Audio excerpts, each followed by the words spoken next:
let's just say my neighbors, I don't know if they've ever raised tens of millions of dollars for anything. Maybe they have, maybe they haven't. But to somebody out there, that's a totally unthinkable thing to do. So when you have that chip on your shoulder and you have that personal leverage, you will do things that are unthinkable.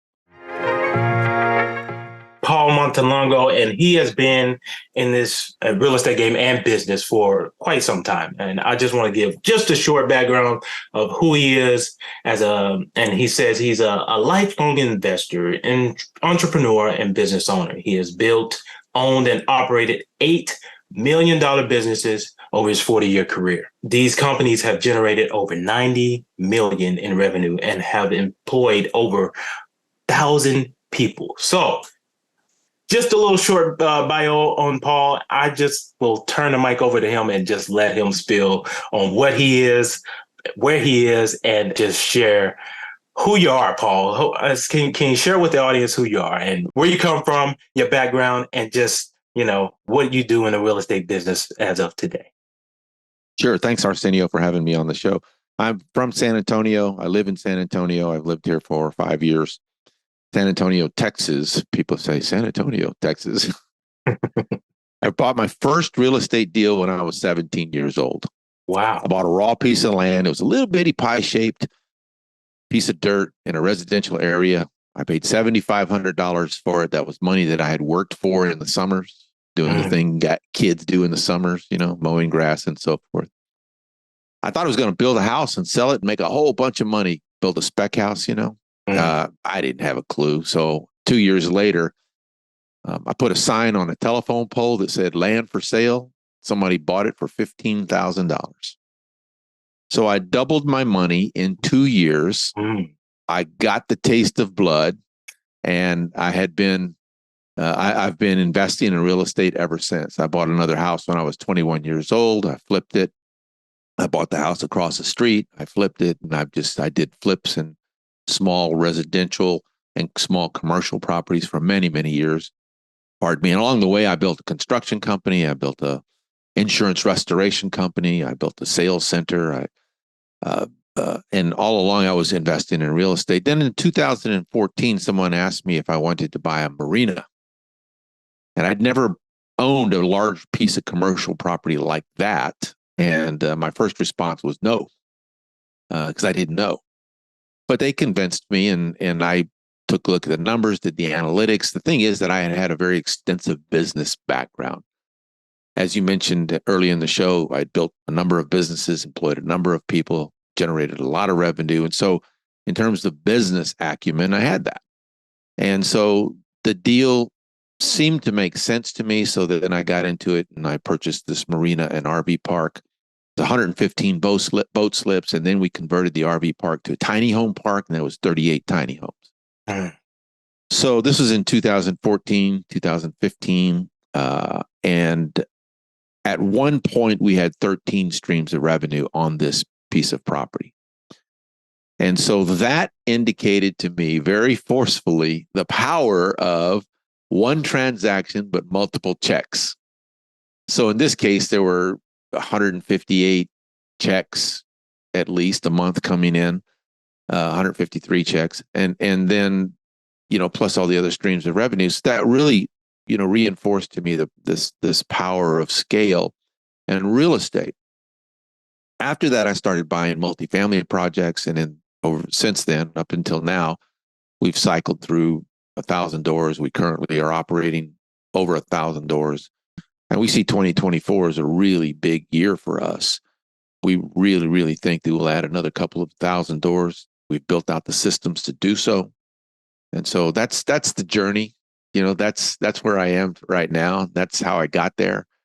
All along the way, there's been ups and downs, of course. But that's where I come from. Yeah. Oh, wow. That is a lot to unpack there, because you've not only dealt with just real estate itself, but you've dealt with other types of businesses, of the type of companies you've scaled.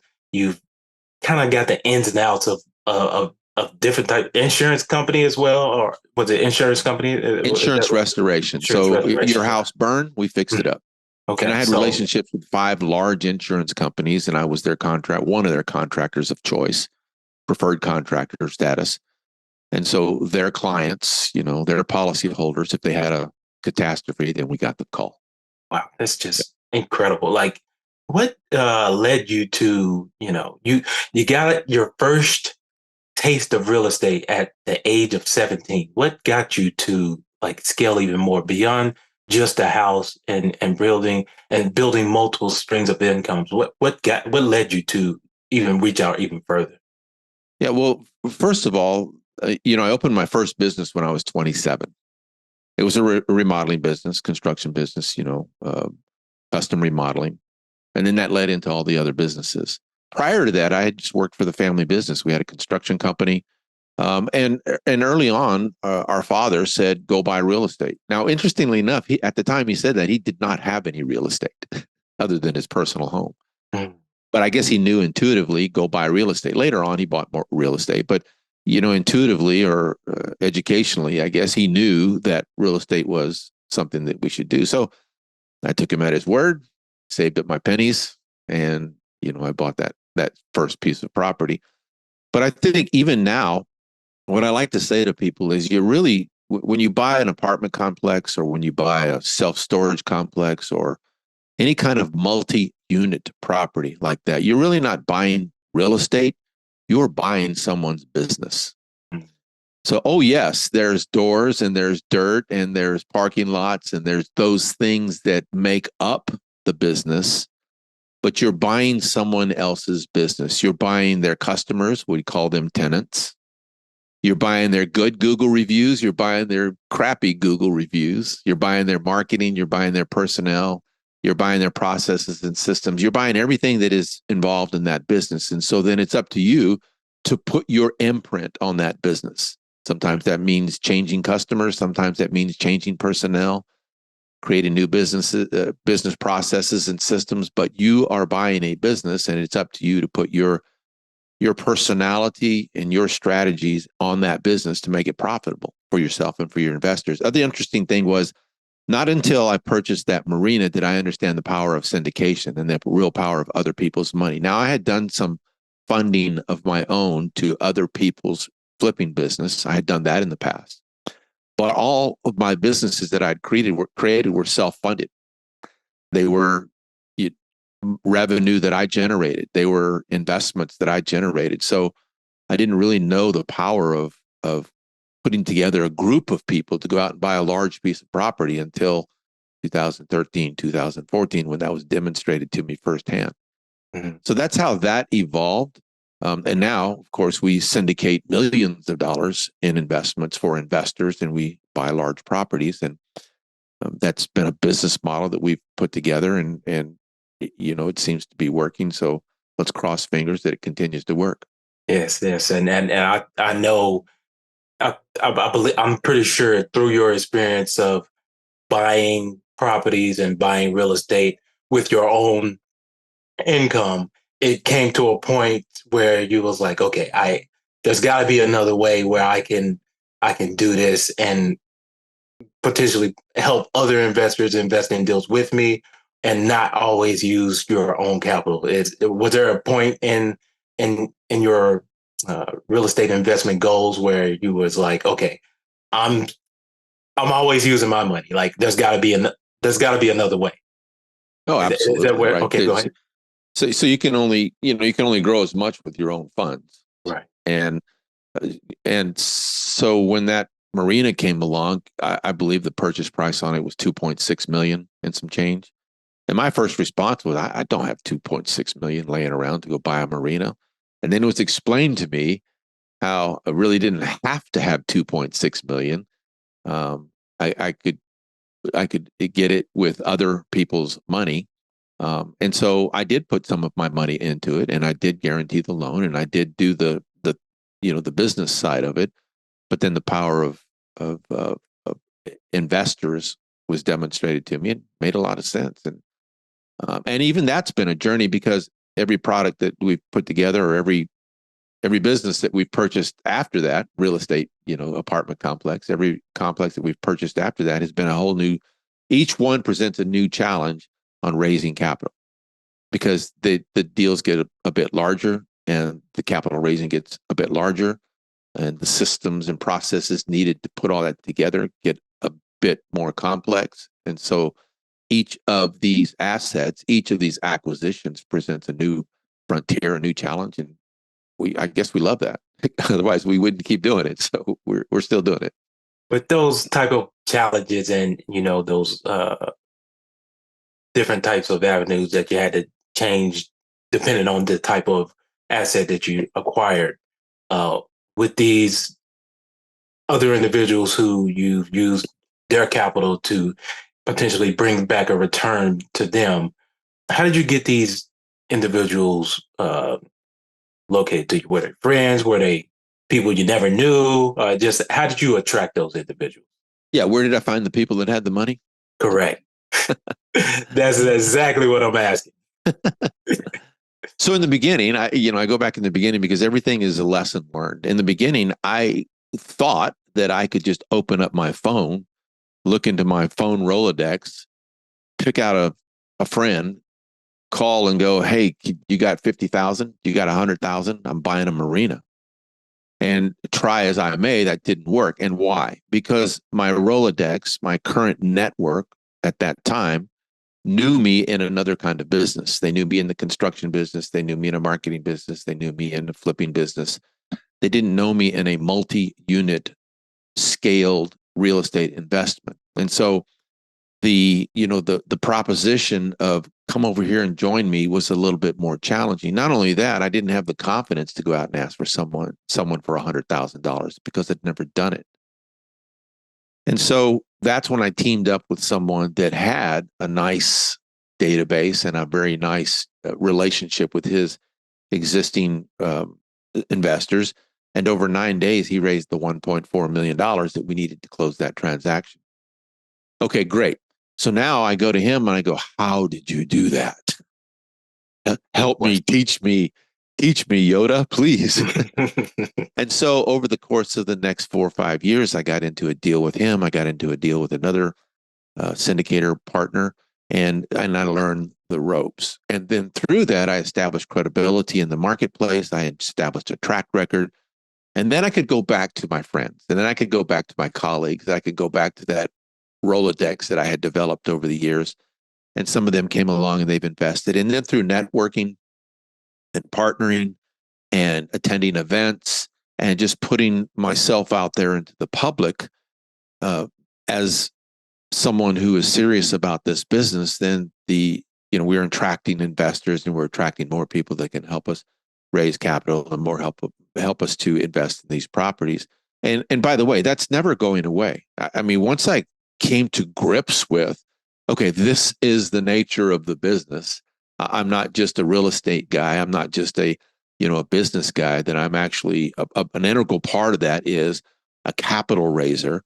Then, okay, now I took ownership of that. Now you start perfecting that, and now you start mastering that, and you look for all the different kinds of ways to add capital to your business strategy so that you can go out and you can buy more property and create more wealth and add more assets and make the pie larger. Got to. I think that's where I think some folks get stuck and don't know where to go or how to even widen their net worth, because there are times where some capital raisers get to a point where, okay, I can't raise, I don't have enough money, I don't have enough capital, I don't have enough investors. But like you said, networking, going to these events, going to the meetups, just building that credibility will attract those type of investors to you. So I think that's a big, big point in what you stated there, and going to these events. I think that's key in networking, period. Not just going to the events, because I'm stationed, I'm over here in Japan. So going to the networking events is it's not ideal for me, right? So what do? I reach out to folks like yourself via LinkedIn, via Zoom, via whatever the case may be. I try to reach out to those type of individuals. Not try to, I do reach out to those individuals and try to build a relationship so they can know who I am, what I do, and again, getting that credibility done so that they can trust and verify, and we can build those relationships over the long haul. Yeah, that all makes perfect sense. I think sometimes young investors, young capital raisers, young business people, they're looking for the magic pill. Mhm. Is the magic pill hosting a podcast like you're doing? Is the magic pill sending out a weekly newsletter, email newsletter? Is the magic pill attending conferences? Is the magic pill, partnering up with experienced people who have done it? And the answer is yes, yes, yes, and yes. Those are all the magic pills. There is nothing exclusive in nature to eat any one of those. Like either you're in the game or you're not. Like either both feet are in the water or not. And that's my view of most everything that I've done in my life. It's like either I'm all in or I'm not. And I have found, there have been times in my life when I haven't been all in either a business or other areas. And your bank account shows that. And so are you all in? Are you all in life? And I think that at this point in this business journey that we're in on this current business, I would say that we're all in, but all of that is, and you never know. You never know where the result's going to come from. You may think you're going to get all kinds of cool results off of this podcast, for example, and it may be crickets for the first couple of years. Right. And then all of a sudden someone sees you and they go, okay, that's a guy I need to talk to. And that's fair. And that's fair. And that's why you do it. And that's why repetition. I think really the magic bullet is just diligence, relentlessness, just being in there relentlessly. You're not going away, and people see you. They see that you're not going away. And so there's a measure of credibility established by you not going away. Always going to be there. Yeah. No stop. I think another thing I was thinking about, where I began before, doing this podcast and how I started, right? I just didn't know what to do. No, I didn't even, a podcast would have never came across my mind.